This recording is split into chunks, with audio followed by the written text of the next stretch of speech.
आज प्रधानमंत्री मोदी जी चाइना से भारत वापस लौटेंगे और एससीओ की बैठक में वो शामिल हुए। वहां पे तीन तीन मुद्दों पे बातें हुई और वो बात जो है अमेरिका और रूस के लिए भी क्यों बहुत ज़्यादा इम्पोर्टेंट रहा, इसे लेकर आज सारी नॉलेज जानकारी जो है मैं आप तक देने वाला हूँ। और आतंकवाद को लेकर, सीमा विवाद को लेकर चाइना का क्या मानना है, वहीं भारत का क्या मानना है, उसके बारे में भी आज हम बताने वाले हैं। तो भारत और चीन के बीच पिछले कुछ वर्षों से रिश्तों में तनावपूर्ण स्थिति रही है, खासकर लद्दाख की सीमा विवाद, गलवान झड़प 2020 के बाद।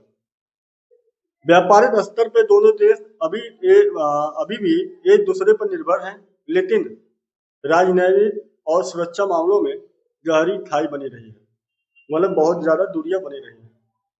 अब यहाँ पे ऐसे में एससीओ संघाई सहयोग संगठन शिखर सम्मेलन 2025 को रिश्तों का सुधारने का अवसर माना जा रहा है।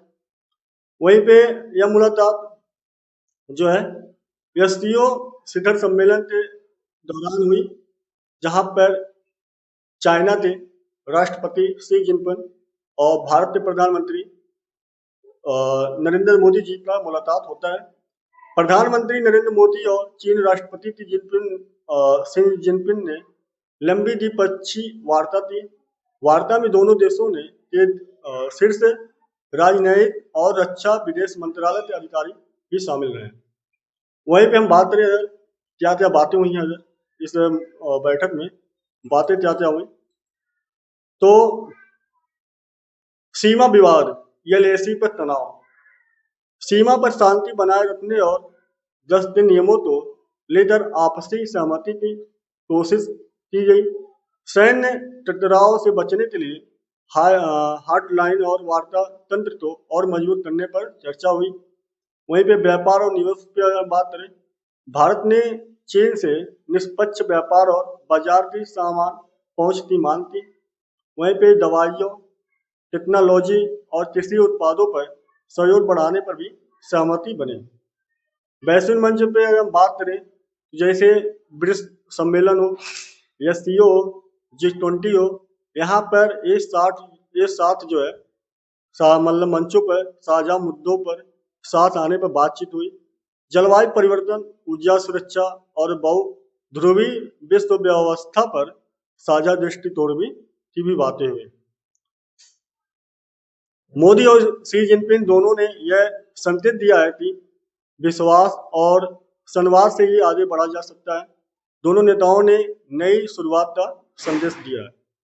वहीं पर अगर हम बात करें, यह बैठक भारत चीन संबंधों में विश्वास बहाली की प्रयास मानी जा रही है, लेकिन अभी भी जानकार का जो मानना है वो मानते हैं कि अभी भी पूर्ण समाधान दूर है, लेकिन कम से कम दोनों देश संवाद के रास्ते पर लौट आए हैं।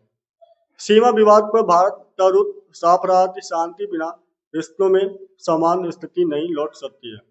वहीं चीन चाहता है कि आर्थिक सहयोग और सीमा मुद्दे से अलग रखा जाए। चाइना का मानना अभी भी है कि जो व्यापार है और जो सीमा विवाद है, दोनों जो है अलग रखा जाए। एक मीनार की मतलब सीमा की वजह से और आप जो है व्यापार ना करें, तो दोनों चीजें जो है अलग हों।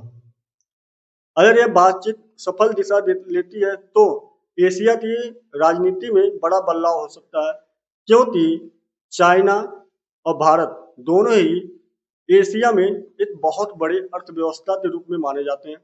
तो भारत और चीन दोनों एशिया की दो सबसे बड़ी अर्थव्यवस्थाएं हैं।